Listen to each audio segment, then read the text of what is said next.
Every INFJ gets to a place where they know, I'm done playing nice. I'm done playing the giver. I'm done playing the healer. I'm done playing the martyr. And that's the time when we enter our INFJ villain era. And I've had so many comments that said to me, if I have to be a villain, I don't want it. I want to maintain my pure heart. I want to stay a good person.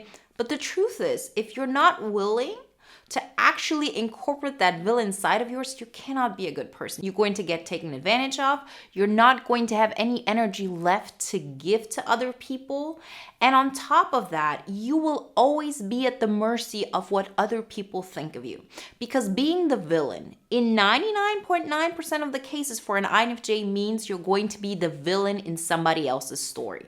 And in order to be okay with that, we have to embrace it. We have to be okay with seeing ourselves as the bad guy and knowing that this is not something we should shy away from. It's part of who we are. If you look at a king archetype, which we don't use very often as INFJs, but let's just look at it for this example. A king is somebody who is generous, who's kind, because there's a part of him who can lash out if need be. This is not somebody you push around. This is not somebody who's weak. That is somebody who will become the villain in somebody else's story if they have to. They don't come across as somebody who's always kind, always giving, always a martyr, and somebody who's just selfless all the time. So it's about time that we recognize that being a villain is not something to shy away of. It's something that we have to embrace in who we are. Be okay with it, play with it, like just embrace it in any kind of way. And you're going to feel so much better about it. And you're going to finally accept yourself, not as this idealized version of yourself, but as a true human being. Because like everything, we like to idealize also who we want to be. We can, have this ideal version of being superhuman, but at the end of the day, we're not. We're humans with emotions. We're humans who have boundaries, who will get crossed. And we also have to learn to bite back if the world bites us. So let's talk about 5 signs that you've entered your villain era and you finally accepted it. So please stop with the comments of, I don't want to be a villain. It's not going to make you a bad person. It's not about revenge. It's none of that. But you have to be okay with being the villain in somebody else's story. Before we get started, I want to remind you, if you haven't done this so far, to download the free poster on the INFJ Mastery. If you want to take to the next level, tap into your highest version of yourself. Either get the INFJ Epic Life audio guide. This is what you can do by yourself at home.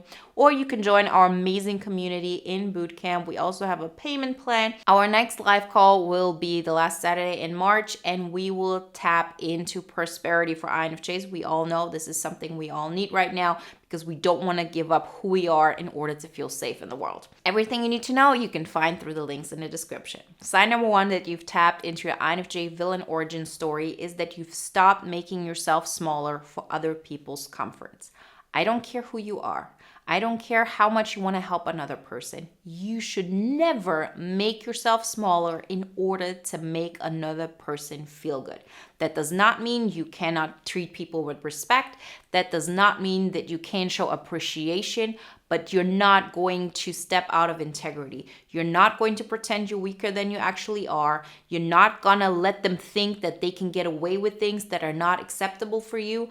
And I know that this is a big step for us. It was a huge step for me. It was really a paradigm shift once I understood, if I show people, even if I show this one person only, that I'm actually stronger than I am, that I have sovereign energy and I can stay on my path, and that I'm really independent, like in a sense of I really don't need social validation like most people do. In that kind of sense, like once I show this to one person, everything is done. Because then my entire identity will shift. My entire identity will be based on, well, I have to deal with the fact that if I show people that this is who I am, they're not going to feel that comfortable around me. They're not going to protect me. They're not going to, feel like they can be open with me, because they will start seeing me as a threat. They will start seeing me as a threat to their ego. They will see me as a mirror that represents everything that they don't like about themselves. So all the things that I have, tried to avoid my entire life, because for me, psychologically speaking, starting from early childhood on, this was equivalent with abandonment.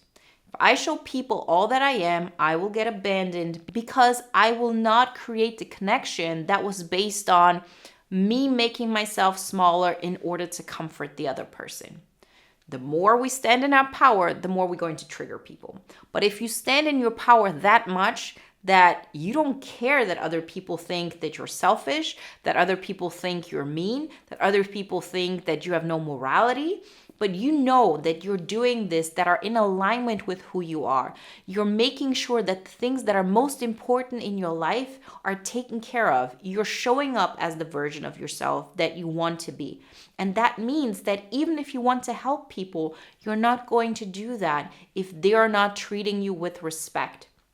And in order to do that, we have to be willing for other people to see how strong we actually are and to really allow time to show that story. That this is not something that you do until other people get it, but that you bet on yourself and you bet your life on this. Because you know the alternative is no choice anymore. I have to embrace the fact that people might see me as a threat. I have to embrace the fact that people might not want to be around me. And this is a price I'm willing to pay in order to allow myself to be everything that I am, because this is a non-negotiable for me. Sign number 2, you don't over-explain your decisions anymore. So this is something I have learned to do over a long period of time. And you will see this particularly with people that are close in your life that may want to protect you, that may, see the world differently than you, which they do, of course. But so often when we have any doubts, we share our doubts with people who just enable those doubts, who double down on them, who make us feel like the way we want to live life is wrong. And this is something we have to stop doing. Like, I know that we want to open up to people.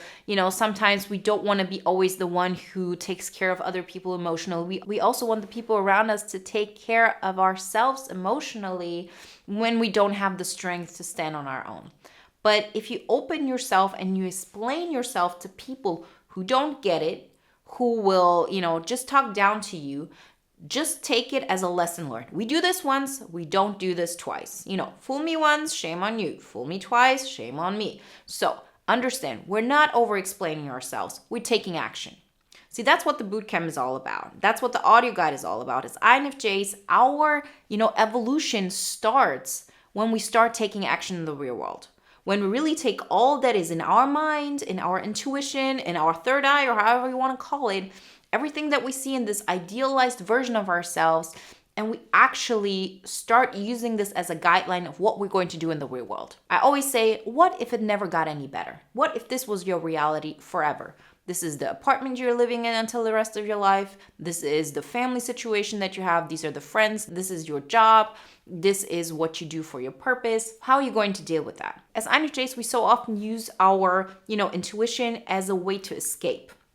But we're not doing this anymore. And when you stop explaining yourself, there is always this combination with taking action. We will tend to want to explain ourselves and over-explain ourselves if we don't want to take action on it. So for example, I know how things could work out. I know how things could develop. And that's why I'm doing this, or that's why I want to do this. And you want another person to validate your idea. But the only way they can really validate that is if you take action on it. So if somebody says, I don't believe what you're doing, I don't know what's going on, like you're delusional, let them see it. You have to bet on yourself. You have to say, I will go down my path and I will take action. I will accept reality as it is, and I will use my intuition as a North Star.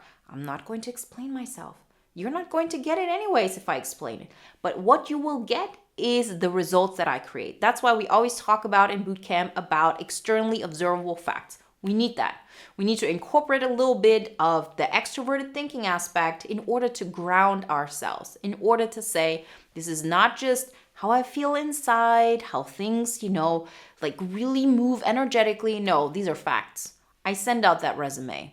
I had that hard conversation with that person and set that boundary and said no more. I started writing on that book. I published my poem on Instagram. I did this. This is a fact. This is an externally observable fact, and I will not explain myself. I will let my results show who I am. I will let the way my life unfolds be an explanation of who I am. And everybody can interpret it the way they want. but I will take action based on what I think is right for me. And people will get it or they won't, but no matter how much you explain yourself, they will not get it anyway. They will only get it through their own lens and if they want to look. So stop over-explaining yourself, and once you've done that, you know that's a great sign you've actually entered your INFJ villain origin story. Sign number 3, you've learned the art of walking away. And there's this notion of, is it silently or not? As INFJs, we want to walk away silently. But what we do actually is we stay energetically present, but being silent. Meaning we allow other people to do what they want, but we're still witnessing that. We have to understand that it's not just about walking away silently. It's also about making a statement. And a statement is done through action. Walking away is something that we do through action. It's not that we don't voice our opinions anymore. We all know that. We've done that. People actually will bully us more. They will think they can take advantage of us even more. They will think we're weak just because we stay silent. Sometimes we have to let people know this is what I'm capable of and I'm taking that action. I'm not just talking this, and I'm also not staying silent. I will go on my path, and if you are trying to emotionally manipulate me, if you still try to treat me like I'm weaker than I am, I'm less than I am, or I'm in some way less than you are, then there will be a reaction. It's not just I'm going to allow them to stay in that thought. Like, you can allow people to stay in their thought how much they want, but it's all about how you show up. If you show up in a way of, listen, I'm winning in life because I'm choosing me. I'm not looking left and right. I'm just doing what's right in front of me on my path. And I will not keep quiet. I will not voice it in front of everybody. Like, nobody really knows what's going on in my personal life, for example, because I have no intrinsic wish to share it. But I'm also not hiding it. I'm not hiding what I'm doing. I'm not hiding who I am. I'm not changing anything to allow other people to continue to think less of me. You know what I mean? Like, it's all about not making any compromises on what you want to do. So you're not just walking away. You're walking away with strength. You're walking away with conviction. You're walking away and you're saying, like, I'm not available for this kind of interaction. And if this is the kind of energy exchange we still have, I will let you know that it will hurt you to continue this way. Because if you are acting like this towards me, then I'm going to also express how I feel about that situation. And that's not something you want. And you will see how many people will actually leave you alone, maybe for the first time ever, energetically. It's really, really interesting because we absorb so much energy. We absorb so much of other people's, emotional states. We understand where they're coming from. And people have to subconsciously understand, we're not up for that anymore. Like, I'm energetically not here anymore. This is not just about staying silent, not talking to people. This is really about using your energy to put it towards your path and not putting it towards the person that you're still connected with that is not treating you the way you deserve, or better said, that is not treating you as the person you're working towards becoming. Sign number 4, you protect your energy like it's in a high security vault. I've talked about this in the last video. Our energy is rare. Our energy is potent. I don't want it to be this way, but this is the way it is. That does not mean that you have to demand more respect than other people. What we want is that everybody respects everybody equally. But it cannot start by you showing respect to other people and being okay with them disrespecting you. And so we have to really make sure that our energy is protected in such a way that people can think of you as arrogant, that people can think of you as selfish, that people can think of you as somebody who's stuck up and just does what they want and is completely delirious or delusional or whatever it may be. Let them think that. I'm not open to any of that. Once I tapped into my journey, once I tapped into my INFJ villain origin story, I cut out so many interactions. I cut out so many options from my life because I was willing to sacrifice what I want now for what I want most. And what I want most is to use my energy in such a way that it actually amplifies, that it grows, that it can have an impact on other people long term. And the only way this really works is if I make sure that my energy is protected. So I put my boundaries up really, really high. Like, people don't have normal access to me.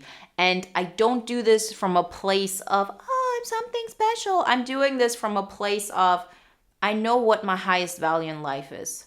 And I know that for me, as somebody who picks up so much This is a necessity. This isn't coming from a place of, oh, I think I'm better than other people. This is coming from a place of my energy is very open. I can absorb a lot. I can pick up a lot. And so I have to be extra sure that I protect this because this energy can pick up so much. It can pick up other people's pain. It can pick up other people's like negative energy. It can pick up their hurt, all of that.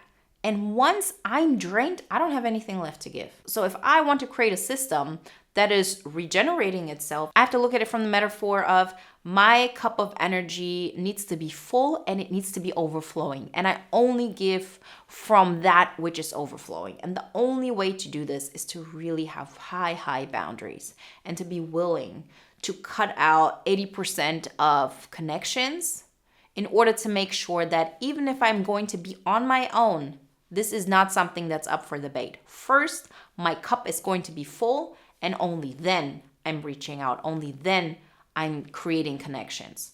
And at first, this is super scary because it feels like nobody's ever going to like you. But you'll see that first off, you won't need as much anymore because you give so much to yourself.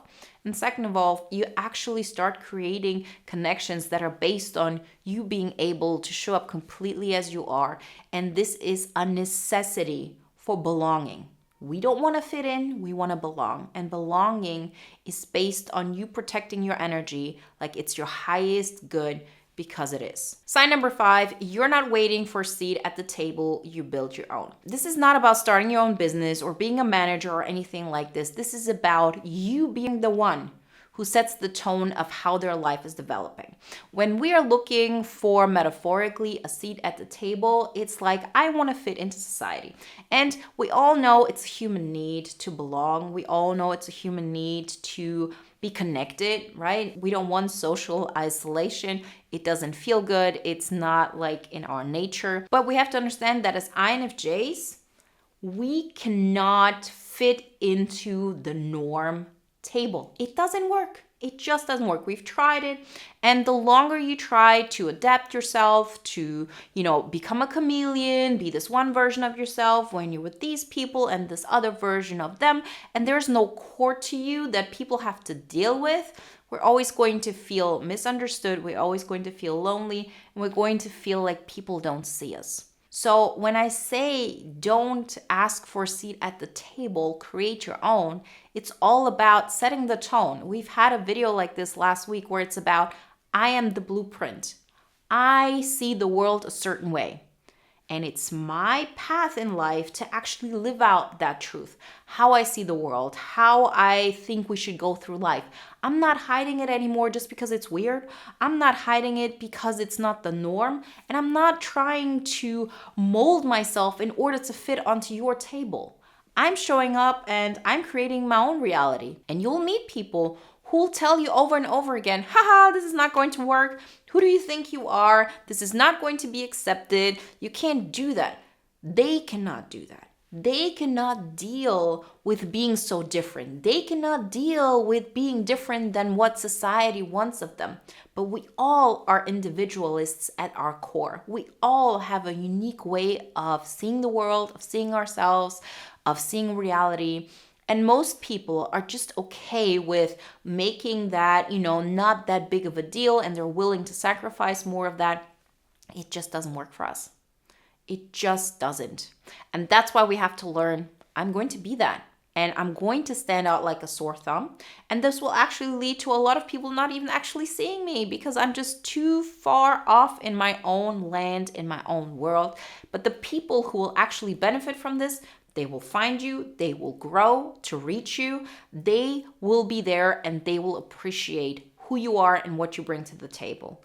We are here to make a difference, so let's do that. We're not going to ever be able to have the impact we want when we, make ourselves smaller in order to fit somebody else's understanding of how we should behave. We're not acting from a place of bad morality. We're not acting from a place of doing anything illegal or something malicious, but we're also not allowing other people to make us feel small just so we don't look like the bad guy for a minute. Let them think I'm the bad guy. Like, I'm good with it now.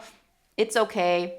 You can think whatever you want. I'm not solely this good-hearted human being who just wants peace and harmony for the world. Yeah, that's me, but I'm also willing to do what it takes to get there. And so that means if you feel bad in my presence, then let that be. I know what my values are. I know where I'm going. And that includes that you're willing to tap into that villain aspect of yourself, because you have to be willing to bite back when the world bites you. If you're not willing to do that, you will collapse. It doesn't work any other way. You have to be willing to bite back, although you know this hurts your soul, this hurts the other person, but everybody's going to be okay. They will learn their lesson. You will definitely learn your lesson. And if you don't want to bite back all the time, that's actually the best way to go about it. I don't even fight with people like this anymore. Not at all. I don't get in situations like this. But the only way I'm able to do this is because I don't show up as somebody who's all like altruistic and I'm a martyr and I'm willing to give myself up for you. That's not the identity I, embody anymore. I am a person who knows what they have, knows what I can create for myself. I know what I can offer to the people in my life, and I expect this to be respected. I don't treat people worse than they treat me, but I'm definitely not going to treat them better than how I know I deserve to be treated. Remember, if you want to take it to the next level, because we all know as INFJs, this isn't just about learning something, we have to implement it. First off, get the poster, then either get the audio guide or join our bootcamp community. Everything you need to know about bootcamp, about the audio guide, you can find through the links in the description. We also have a payment plan for the bootcamp. It's an amazing community of INFJs creating their INFJ epic life together. So join us. If you have any questions, write us at info@wenzes.com. Everything else, as I said, you can find through the links in the description. And if you want to watch another video now that is in alignment with today's topic, then check out the video you see on the screen right now. I'll see you in the next one.